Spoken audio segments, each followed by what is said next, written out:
여러분 안녕하세요. 오늘은 책 이야기를 좀 해보려고 합니다. 우리 몸이 세계라면이라는 책입니다. 고려대학교 보건학과의 김승섭 교수라는 분이 쓴 책입니다.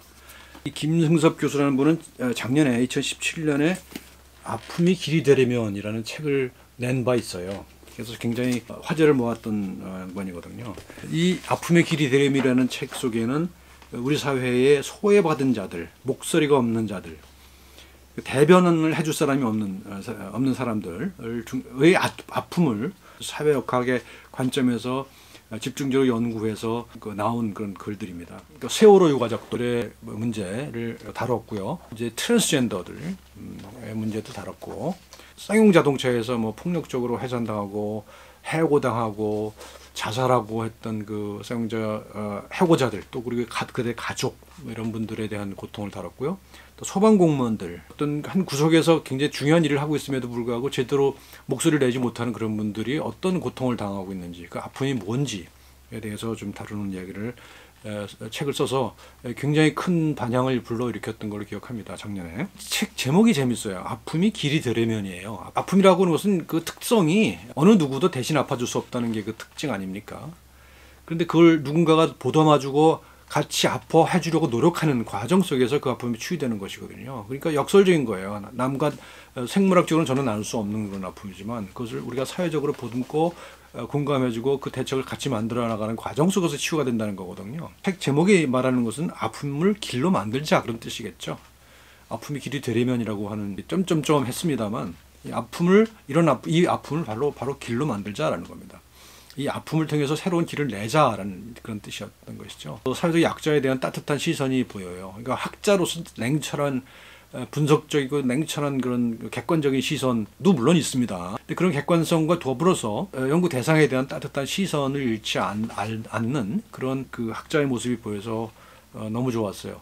너무 좋았는데 이번에 또 책이 나와서 바로 사서 이제 한 자리에서 읽어버린 책이 제가 많지 않거든요. 근데 이제 우리 몸이 세계라면이라는 책도 역시 그렇게 한 자리에서 읽어버릴 만큼 그렇게 잘 읽히고, 또 전혀 현학적이지 않아요. 학자 티 내지 않고 경어체로 써가면서 그 현상을 그대로 바라보려는 그런 시각, 그러면서도 또 과학적인 냉철함을 잃지 않는 그런 아주 글쓰기의 전형이라고 저는 봤어요. 이런 글쓰기 저도 배우고 싶어요, 많이. 물론 이제 하는 분야가 달라서 그분은 이제 객관적 사실을 다루는 분이고, 나는 뭐 철학적인 그 사유를 주로 하는 사람이라서 그럴 수밖에 없다고 변명을 할 수도 있겠지만, 암만 지가 철학이고 무슨 뭐 사유고 하더라도 그것은 일상적 삶에 뿌리박지 않으면 안 되는 거 아니겠습니까? 그래서 이번 책은 두 개로 나눠져요. 역시 전작과 마찬가지로 차별받는 몸들을 얘기를 하고요. 두 번째는 과학과 지식에 대한 얘기를 합니다. 전작에서는 주로 사회적으로 큰 이슈가 된 피해자들, 그런 고통받는 사람들을 얘기했다면, 이 책에서는 일반적으로 우리 역사에서 공통된 이야기들을 많이 합니다. 첫 번째, 여성의 몸이죠. 세계 절반이 여성임에도 불구하고 현대의학은 남성의 몸을 중심으로 구성되어 있는 것이라는 얘기입니다. 그래서 여성의 몸이 상대적으로 소외되어 왔고 지금까지 그렇고 있다. 그다음에 식민지인의 몸, 예를 들면 일제 때 박람회에 조선인들이 전시가 됐다든가 뭐 이런 얘기.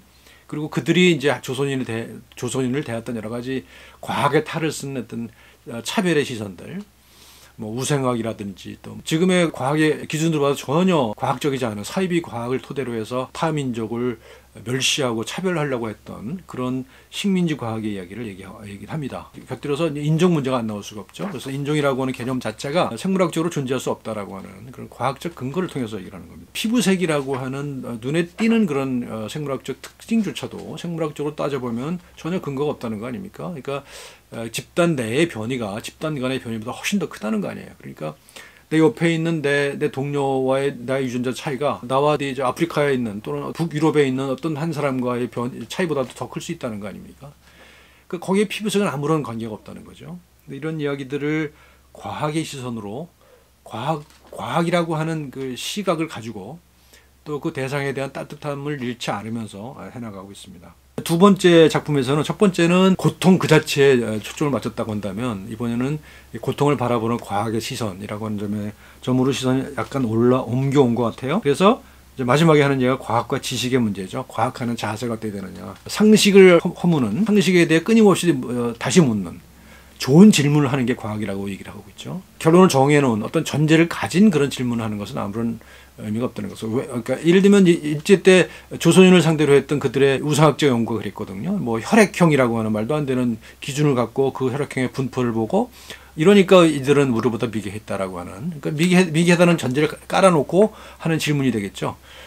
그래서 그 혈액형의 분포도는 하나의 거기에 도구가 되는 거죠, 그냥. 그러니까 공부라고 하는 것이 뭔가 이데올로기적인 목적이 있는 그런 지식이 되어서는 안 된다 하는 얘기고, 대상에 대한 따뜻한 시선을 잃지 않으면서도 이 과학의 차가운 시선을 결코 버리지 않으려고 하는 노력이 보입니다. 그리고 이제 마지막으로 하고 있는 게 이제 지식 생태계의 문제인데요. 저도 아주 격하게 공감하는 부분입니다. 우리의 학문, 한국의 학문이라고 하는 것은 완전히 식민화되어 있다. 그러니까 우리의 문제를 우리가 스스로 해결하려고 하는, 우리가 찾아내서 우리가 해결하려고 하는 학문이 아니라 남의 시각으로, 남을 대상으로 우리는 이런 문제가 있어요라고 얘기하는 식이 되어버렸다는 겁니다. 우리 대학에서의 어떤 그 평가 제도의 문제거든요. 대학 교수 평가 방식에 있어서 논문을 주로 본단 말이에요.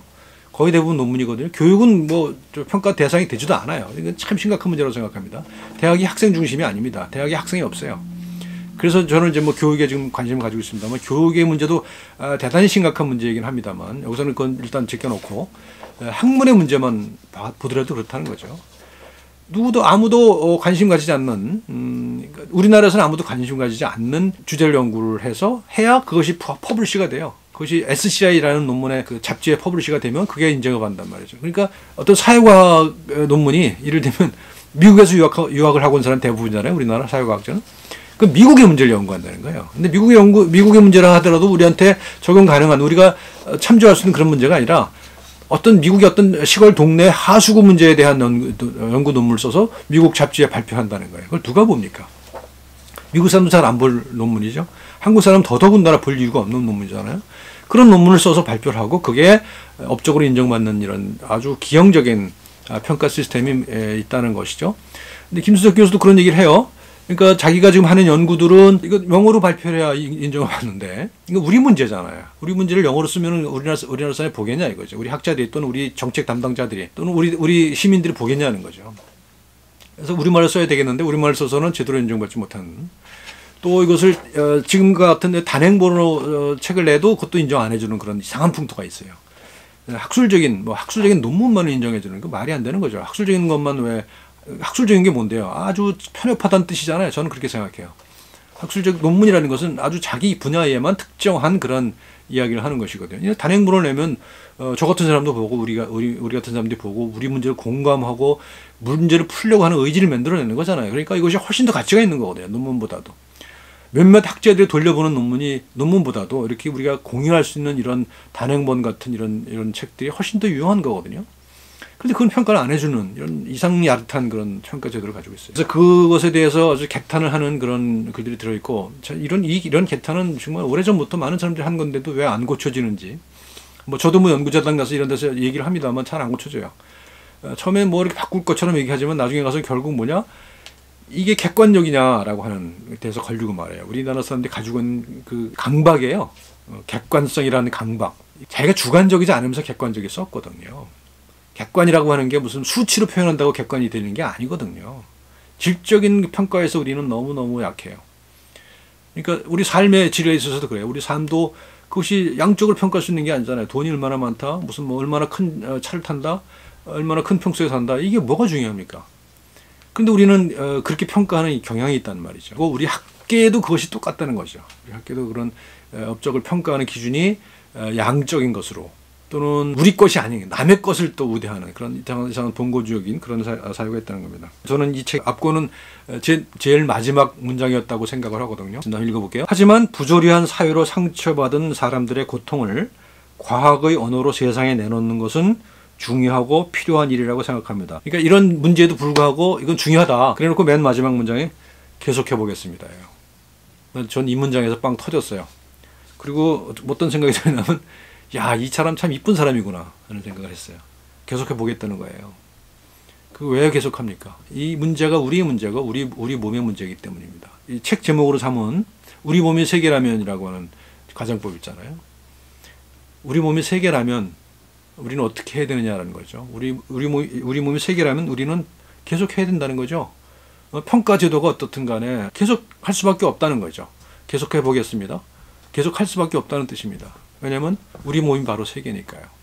우리 몸속에 세계가 들어와 있으니까. 저는 그 우리나라 학자가 쓴 책을 이렇게 감명 깊게 읽은 적이 별로 없었던 것 같아요. 몇 안 돼요. 더군다나 이렇게 젊은 학자가 이렇게 진정한 의미의 공부를 하는, 그리고 그 공부한 내용을 우리에게 공유해주는 이런 일은 굉장히 행복한 일입니다. 참 행복합니다. 저는 김준석 교수를 잘 모릅니다만 이런 학자들이 앞으로 계속 나왔으면 좋겠고, 여러분들도 꼭 이 책은 읽어봐 주셨으면 좋겠습니다. 고맙습니다.